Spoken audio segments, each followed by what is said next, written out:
Singapore में हम जैसे ही लैंड हुए हमने सबसे पहले मशवरा करके एक लोकल सिम ले ली, जो कि काफ़ी बड़ा ख़र्चा था।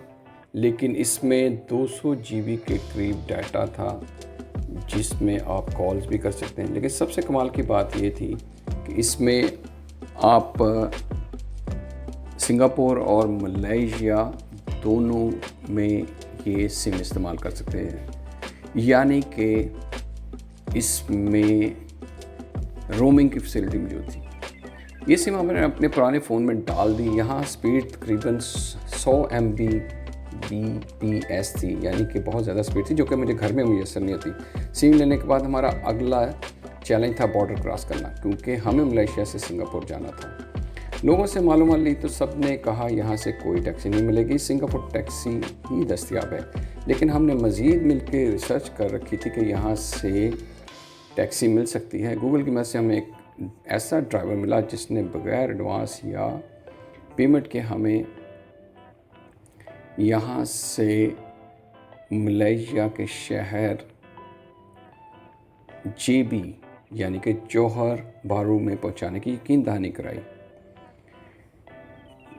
20 मिनट के अंदर वहाँ पे एक बड़ी सी गाड़ी आई, जो कि 7 सीटर लग्जरी हुंडई की गाड़ी थी, जो ना सिर्फ हमारे लिए बल्कि हमारे 9 अदद बैगों के लिए काफ़ी थी। हमारे पास कुल 9 बैग थे, जिनमें से 4 बड़े बैग, 1 बॉक्स और 4 हैंड बैग्स थे। ये बताना ज़रूरी नहीं होगा कि मैं 3 ख़वातीन के साथ सफ़र कर रहा था। मुझे लगा कि इतना सामान संभालना मुश्किल होगा, लेकिन बच्चों ने बड़ी मदद की। ड्राइवर से हमारी कम्युनिकेशन बहुत अहम रही, अच्छी रही, क्योंकि सिंगापुर बॉर्डर के करीब ही हमें मालूम हुआ कि हम, लेकिन ये कम्युनिकेशन उस वक़्त इंतहाई ख़राब हुई जब वो हमें कह रहा था कि आप कहाँ के, हम कह रहे थे हम यहाँ खड़े हैं, और वो कह रहा था हम भी यहीं खड़े हैं। लेकिन हमें बाद में मालूम हुआ कि वो ऊपर वाले मंजिल पे थे और नीचे वाली मंजिल थे। बहरहाल मुख्तसर गुफ्तगू के बाद आखिरकार हम एक दूसरे से मिल गए और यूँ सफ़र शुरू हुआ सिंगापुर से जौहर बारू का। दरमियान में हमें दोबारा से सिंगापुर की इमिग्रेशन करनी थी और उसके बाद मलेशिया में दाखिल होना था। यहाँ पे उन्हें हमारे जाए पैदाइश को लेके कुछ कन्फ्यूजन थी, और इस वजह से हमारा घंटा सवा घंटा उनके दफ्तर में बहस तकरार में लग गया।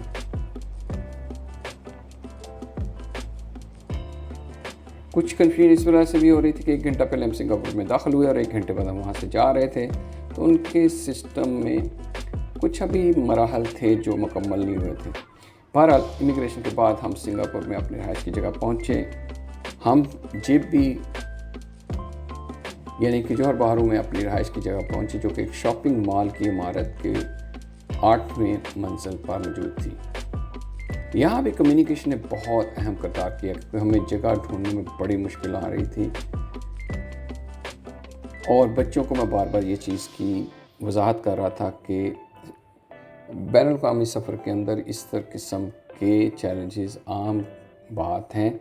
अगर हम इसको खेल की तरह देखेंगे तो ये हर गेम का एक लेवल है, और हमारा एंड लेवल है हमारा बिस्तर और अच्छा सा खाना, और इन चैलेंजेस को अबूर करने में एक मज़ा आता है।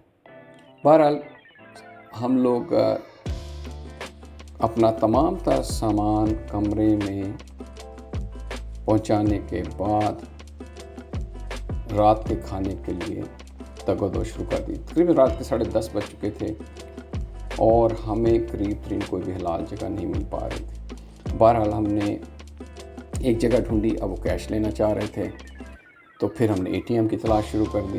एटीएम से पैसे निकालने में दुश्वारी तो हुई, लेकिन आखिर सब कुछ ठीक ठाक हो गया।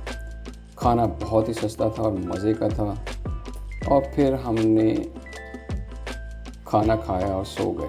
लेकिन ये मेरे लिए नींद ज़्यादा लंबी नहीं थी, मैं जल्दी उठ गया और मैंने तहज्जुद की नमाज़ पढ़ी, और उसके बाद मैंने अपना काम शुरू कर दिया।